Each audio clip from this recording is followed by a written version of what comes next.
Et bien voilà, l'équipe de FC Barcelone vient encore de frapper très fort en cette soirée à propos du mercato.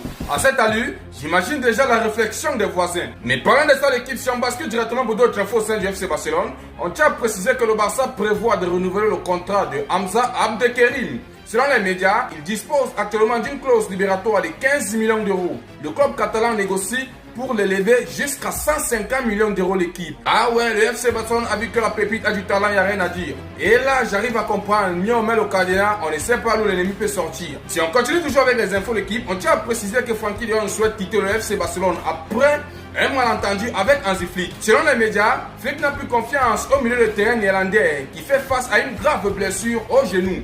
De Jong envisage une opération, mais retarde sa décision en attendant une clarification sur son avenir au sein du FC Barcelone. Et en interne, on constate que la Juventus manifeste de l'intérêt pour le recrutement du milieu de terrain de Barcelone qui est très bien Frenkie de Jong. Un prêt jusqu'à la fin de la saison avec la Juventus prenant en charge son salaire élevé pourrait émerger comme une option. L'accord pourrait également inclure une option d'achat, tandis que De Jong fait face à une concurrence accrue pour les minutes de jeu à Barcelone. Et voilà l'équipe. C'est-à-dire moi particulièrement quand j'écoute ça, l'équipe, ça me fait extrêmement mal parce qu'on connaît le talent de De Jong. Parce que directement pour le neuf qu'on envisage prendre au sein du club, on tient très bien à préciser que le Toro Martinez accueillerait favorablement un transfert à Barcelone si l'opportunité se présente. L'Argentin reste heureux à l'Inter Milan où il est capitaine et lié par contrat jusqu'en 2029. Barcelone n'a pas encore enclenché le transfert, tandis que Lautaro affiche une valorisation marchande de 85 millions d'euros. Est-ce que le FC Barcelone est capable de claquer? Si on continue l'équipe, on tient également à préciser que le FC Barcelone a accordé des discussions personnelles avec Lautaro Martinez.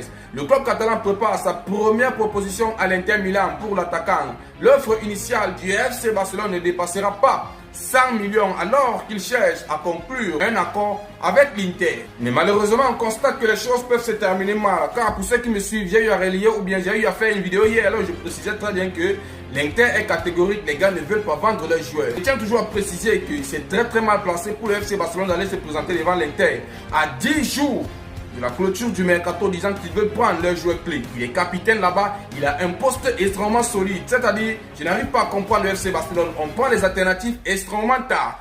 Mais l'équipe, on reste vraiment en attente plus favorable comme d'hab. Je viendrai si on va compoter ensemble. Si on bascule directement sur le Here We Go monumental qu'on a eu à voir cette soirée, on tient à préciser ces faits. Le gardien croate qui est très bien Dominique Divakovic signe au Barça pour 4 millions d'euros l'équipe. Et ouais, le FC Barcelone a encore frappé à cette soirée. Que dire l'équipe? On constate que nous sommes mieux lancés pour faire un mercato de malade mental l'équipe. Il n'y a rien à dire qui peut nous arrêter. Bref l'équipe, j'espère que vous avez kiffé. N'oubliez pas de vous abonner et on se dit